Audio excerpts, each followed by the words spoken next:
এই ভাই, এই তুমি এরকম করতেছো কেন সারা রাস্তা? তোমারে কে অনুমতি দিছে? কে অনুমতি দিছে তোমারে? তোমার পুরোটা ভিডিও করতে হবে।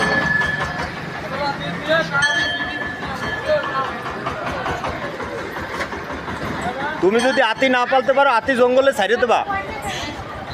তুমি যদি হাতি না পালতে পারো হাতি জঙ্গলে ছাড়িয়ে দেবা। তুমি সারা রাস্তা এরকম কেন করতেছো? এত তো অ্যাক্সিডেন্ট হবে,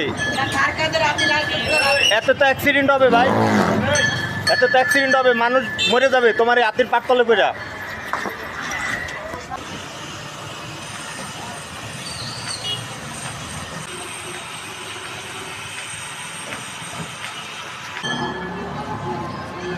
ভাইয়া এই যে যে রাস্তাঘাটে যে হাতি চলতেছে, তোমরা হাতি নিয়ে বেরোও, এই যে মেন সড়কে যে তোমরা এরকমভাবে টাকা নাও হাতি দিয়া, তাতে কি মানুষের তো বিপদ হইতে পারে, যে কোনো সময় একটা অ্যাক্সিডেন্ট হইতে পারে।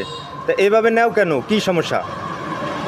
একটু জোরে বলো। মানে সার্কাস একটু বন্ধ আছে তো, সার্কাস যদি খোলা থাকতো আজকে আমাদের পথে নামা লাগতো। সার্কাস মালিক আমাদের বেতন দেয়, এবং সার্কাসটা একটু বন্ধ, মালিকের একটু খাওয়াইতে প্রবলেম হয়, মালিকের প্রবলেম হয়, সে কারণে আমাদের একটু রাস্তায় নামা একটু হালকা পাতলা আর একটু খাবারের টাকাটা উঠে আবার মনে করেন যে চলে যেতে হয়। আমাদের ওইভাবে চাপ দিয়ে করে না, যে যা দেবে খুশি মনে যে যা দেবে না দিলে। কিন্তু এটা তো অন্যায়, এটা যেভাবে যে টাকা নাও এটা তো অন্যায়। এটা তো একটা অ্যাক্সিডেন্ট হইতে পারে, মেন সড়ক তো না, মেন রোড না, এটা সিঙ্গেল রোডে যদি আমরা মেন রোডে একবার উঠি। না। তুমি বলো এটা কি সঠিক? এই যে মেন রাস্তায় টাকা নাও এটা কি সঠিক? এটা কি ঠিক? সঠিক না, ঠিক আছে, তারপরও তাইলে এরকম আর করো না, এরকম আর করো না। ঠিক আছে, ঠিক আছে। ঠিক আছে ভাইয়া, যাও তাহলে।